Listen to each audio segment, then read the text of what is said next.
Make sure you don't forget about this hose back here. Like I said, we got everything hooked up. And it does have a little notch that goes into.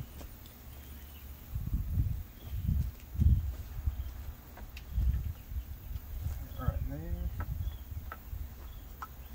Right there.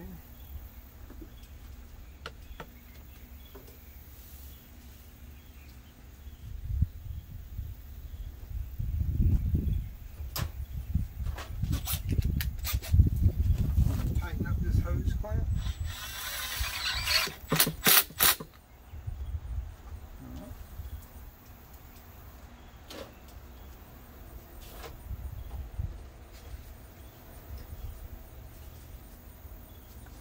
To stick this in here, there's a ductwork piping on the inner fender area.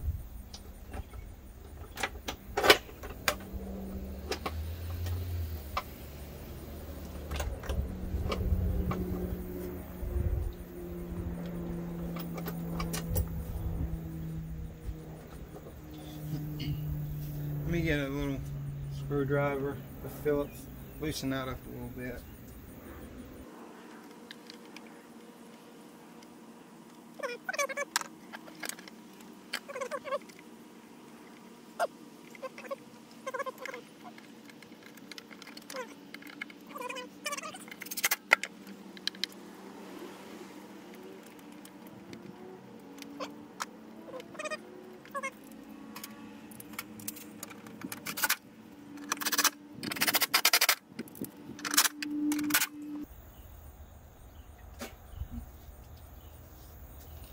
Alright, we can put all this back in.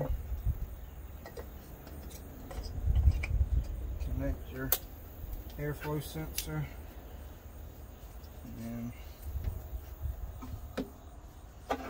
make sure there's no debris, a little bit of leaves, that's about it. Here's our new filter.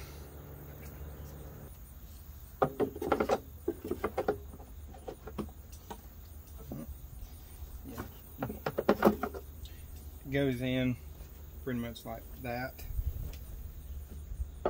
because it seals up against this surface. Alright.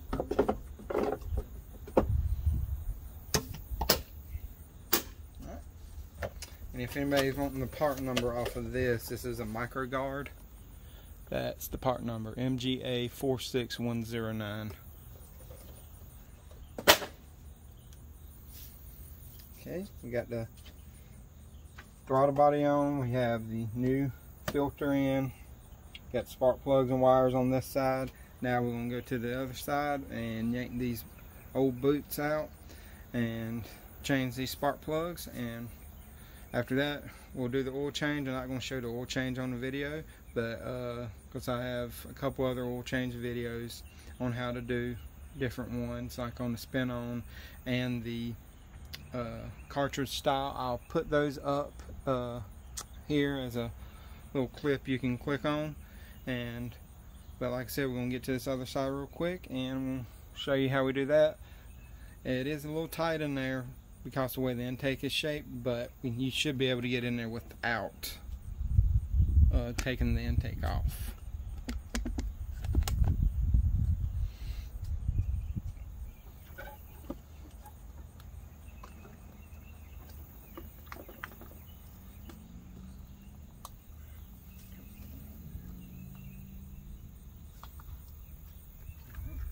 Just going to remove this OBD port and take this ground off real quick.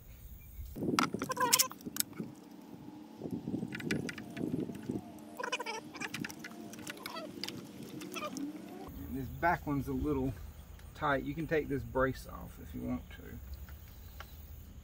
Normally that one is the hardest one.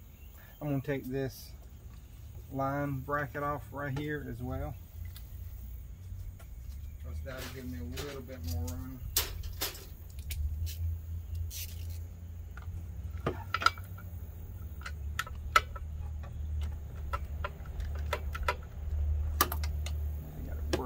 should be able to get my fingers now. Yep.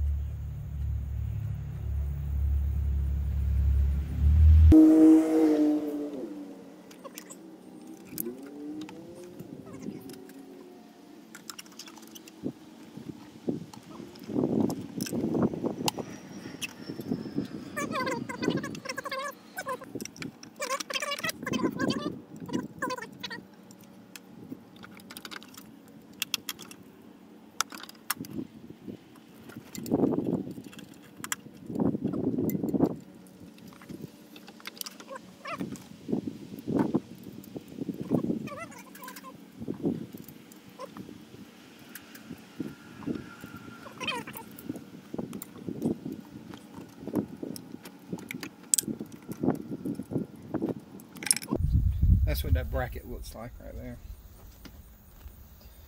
Let's set that up there. I can get underneath it now. There it goes.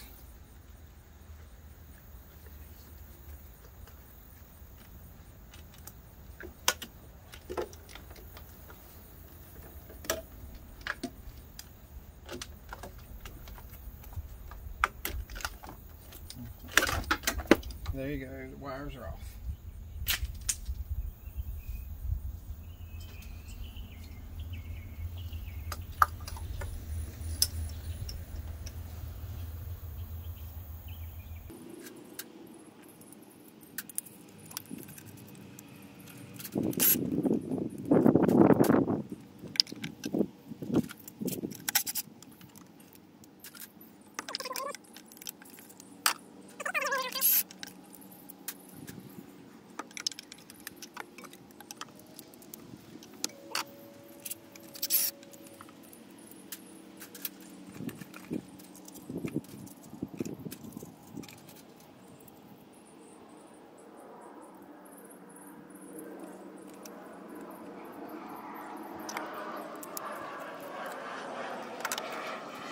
I'm going to put some dielectric grease up in the tips of these.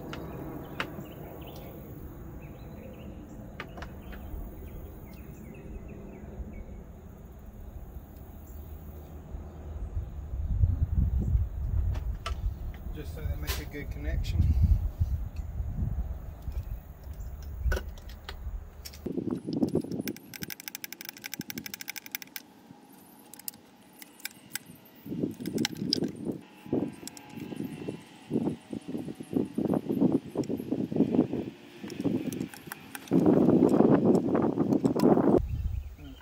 This hose clamp is off. I'm going to go ahead and put it back on for the customer.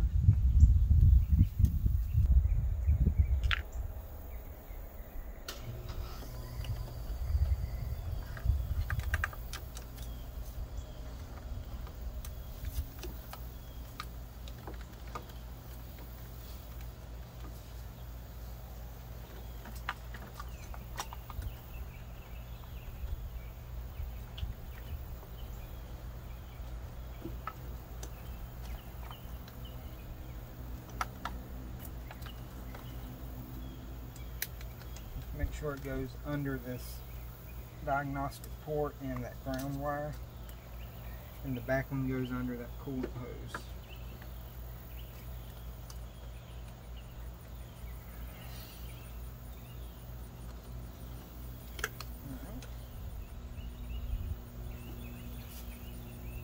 Push them all the way down.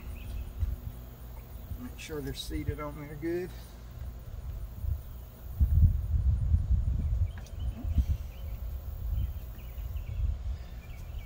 I take this piece right here off of the wires because it does make it a little tight, especially on that first one.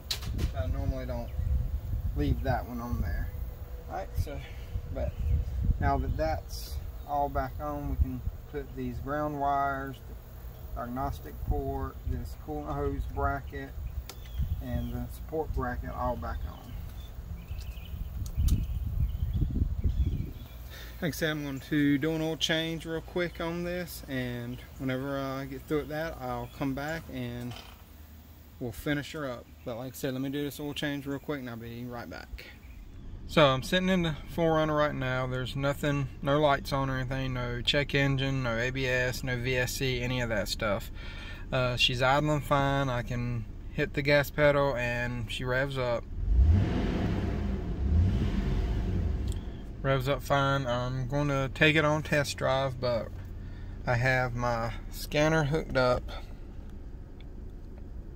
and we're going to look at some of the throttle stuff real quick. So mass airflow, there's your throttle position right there.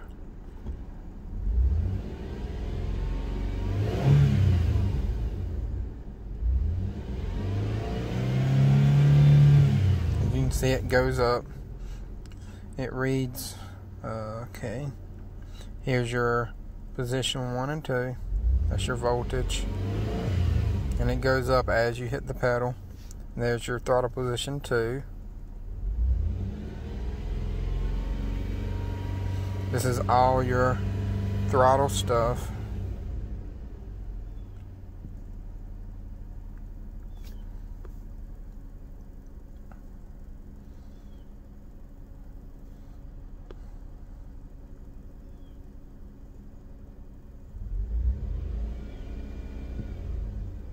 But everything seems to be reading good.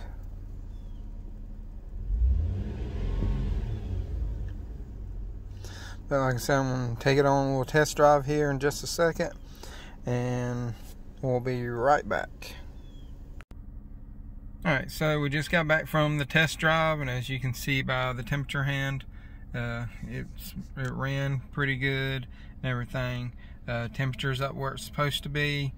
It's got great throttle response, where before you go to take off and it would just like nosedive and did not have any power at all. And now whenever you hit the throttle, I mean, it goes. I mean, it's like very responsive and everything. You know, the code that come up on it was a throttle position sensor code. I know some people say you can change them. It doesn't specify that in service data. It says that you have to change the whole throttle body, and the customer wanted to just go ahead and change the entire throttle body because I gave her a few options, but said that the throttle body just seemed like a better idea because that's what Toyota told her as well. So she wanted to go that route. But so I found the throttle body and replaced that for, like I said, everything's working great. We just went on about a 15-minute drive down the road, you know, just to get it up to temperature and go through all the gears and everything a few times. But like I said, everything ran great. And if you like this video, please like, subscribe, and hit that notification bell. And until next time, y'all have a great day.